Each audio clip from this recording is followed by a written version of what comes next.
নমস্কার বন্ধুরা, মুনমুন কিচেনে আপনাদের সবাইকে স্বাগত। প্রতিদিনের মতো দেখুন আজকে আবার এসেছি একটা নতুন রেসিপি নিয়ে। শুধুমাত্র 1 কাপ চালের গুঁড়ো দিয়ে আজকে আমি শেয়ার করছি দুর্দান্ত স্বাদের ঝাল পিঠা রেসিপি। অনেকেই পিঠা খেতে ভালোবাসেন, কিন্তু মিষ্টি খাওয়া বারণ বলে তারা পিঠে খেতে পারেন না। একবার এইরকম আমার মতো ঝাল পিঠে বানিয়ে খান, খেতে কিন্তু দারুণ লাগে। একদম কোনো রকম ঝামেলা ছাড়াই মাত্র 10 মিনিটেই শুধু 1 কাপ চালের গুঁড়ো দিয়ে এই ঝাল পিঠে রেসিপিটা বানিয়ে নিতে পারেন। এটা এতটাই সুস্বাদু যে যেকোনো চায়ের সঙ্গে বা বিকেলের নাস্তা হিসাবেও আপনারা কিন্তু খেতে পারেন। এতটাই মুচমুচে, এতটাই ক্রেঞ্চি এবং খাস্তা হয়। তো দেখুন বন্ধুরা, ভিডিওটি লাইক দিয়ে দেখা শুরু করুন আর কোথাও স্কিপ না করে পুরো ভিডিওটা দেখার অনুরোধ রইল। প্রথমে এই রেসিপিটা বানানোর জন্য আমি গ্যাসের উপর একটা ননস্টিক কড়াই বসিয়েছি। আর ওই কড়াইয়ের মধ্যে দেখুন একটা বড় কাপের 1 কাপ কিন্তু আমি এখানে জল দিয়েছি। মাপটা আপনারা ভালো করে লক্ষ্য করুন, তাহলে কিন্তু এই রেসিপিটা বানানো খুবই সোজা। আর এখানে দেখুন এর মধ্যে দিয়ে দিচ্ছি স্বাদ মতো কিছুটা পরিমাণ লবণ। লবণটা দেওয়ার পর একটু জলটা ভালো করে গরম হয়ে যাওয়া পর্যন্ত আমি অপেক্ষা করছি। আর এখানে দেখুন দিয়ে দিচ্ছি একটা বড় সাইজের পেঁয়াজ, একদম ঝিরিঝিরি করে কুচিয়ে নিয়েছি। ওই পেঁয়াজটাকেও কিন্তু আমি জলের মধ্যে দিয়ে লবণ আর পেঁয়াজটাকে ভালো করে কিন্তু একটা স্প্যাচুলা দিয়ে ভালো করে নাড়িয়ে নিচ্ছি। এবারে এর মধ্যে দিয়ে দিচ্ছি ঝালের জন্য 4টে পরিমাণ কাঁচা লঙ্কার কুচো। তো ঝালটা আপনারা নিজেদের প্রয়োজন অনুযায়ী বাড়িয়ে বা কমিয়ে নেবেন। এখন এবারে আমি পেঁয়াজ আর লঙ্কাটাকে খুব ভালো করে কিন্তু একটু সেদ্ধ করে নেব। আর এই ফুটন্ত জলের মধ্যেই আমি দিয়ে দিচ্ছি সামান্য একটু পরিমাণে হলুদের গুঁড়ো। আর এর মধ্যে আরও কিছু মশলা অ্যাড করছি। দিয়ে দিচ্ছি 1/2 চামচ মতো ধনে গুঁড়ো। আর ধনে গুঁড়ো আর হলুদটা দেওয়ার পর এবার স্প্যাচুলা দিয়ে একটু নাড়িয়ে চাড়িয়ে নিচ্ছি। এবং এখানে আর একটু কিছুটা পরিমাণ আমি গুঁড়ো মশলা অ্যাড করব, সেটা হচ্ছে জিরে গুঁড়ো। একটু জিরে গুঁড়ো দিলে বন্ধুরা খেতে বেশ ভালো লাগবে। তো এই পর্যায়ে দেখুন পেঁয়াজটা কিন্তু যখন ফুটতে শুরু করেছে, তখন আমি কিন্তু এখানে অ্যাড করে দেবো 1/2 চামচ মতো জিরে গুঁড়ো।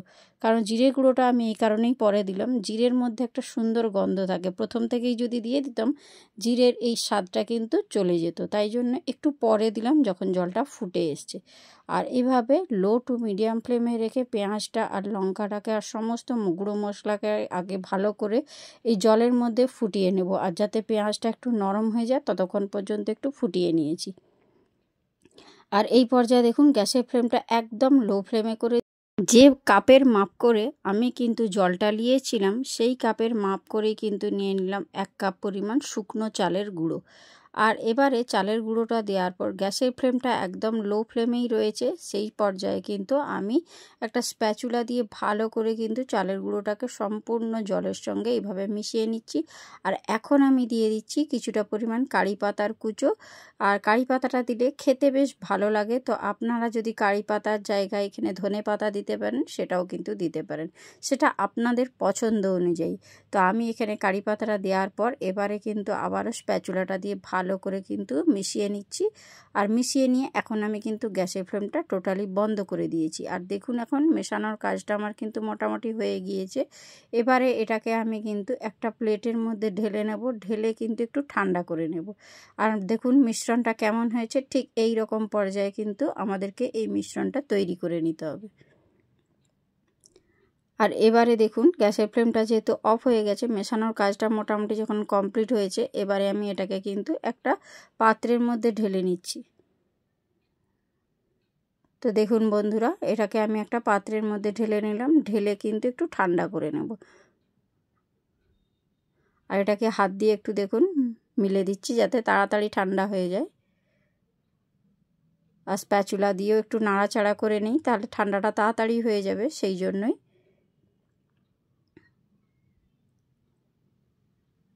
তো এই পর্যায়ে দেখুন আমার কিন্তু যখন ঠান্ডা হয়ে গিয়েছে, এবারে হাতের সাহায্যে খুব ভালো করে কিন্তু আমি এটাকে সুন্দর করে মেখে একটা ডো তৈরি করে নেব।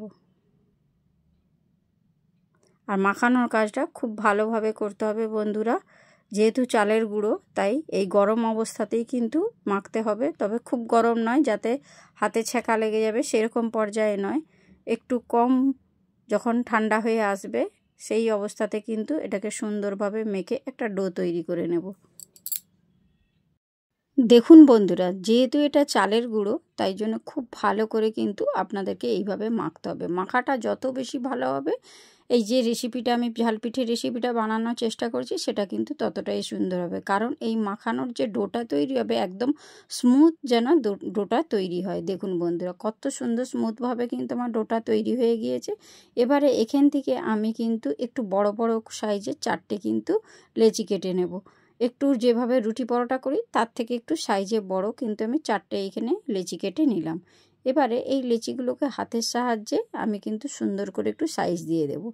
যেহেতু এটা অসমান হয়ে আছে, যেভাবে আমরা রুটি পরোটা করার সময় হাতের সাহায্যে শেপটা দিই সেইভাবেই কিন্তু আমি শেপটা দিয়ে দিব। 4টেই কিন্তু সুন্দরভাবে হাতের মধ্যে শেপটা দিয়ে দিলাম।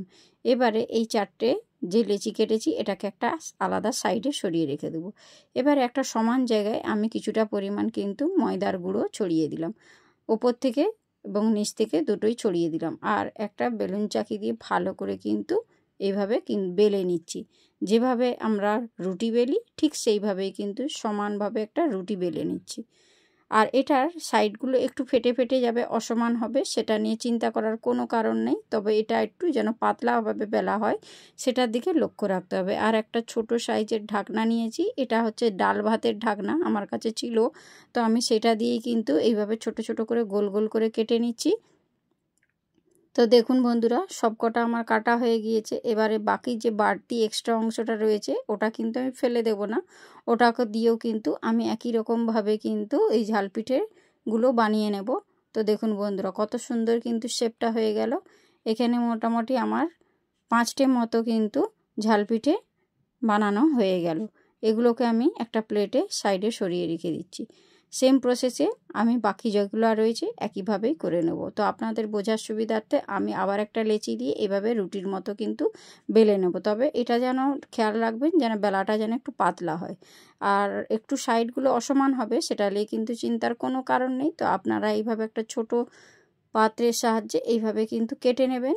আপনাদের বাড়িতে যে কোনো যদি ছোটো জিনিস থাকে, তো আমি ডাল ভাতের কৌটোর ঢাকনাটা দিয়ে কিন্তু এইভাবে ছোট্ট ছোট্ট করে কেটে নিলাম। আর বাড়তি যে এক্সট্রা সাইডের অংশগুলো এগুলো দিয়েও কিন্তু আমি আলাদাভাবে একই রকমভাবে কিন্তু এই ঝালপিঠেগুলো বানিয়ে নেব। তো দেখুন এইভাবে আমি বাকি সবগুলোই কিন্তু একই রকমভাবে বানিয়ে নিয়েছি।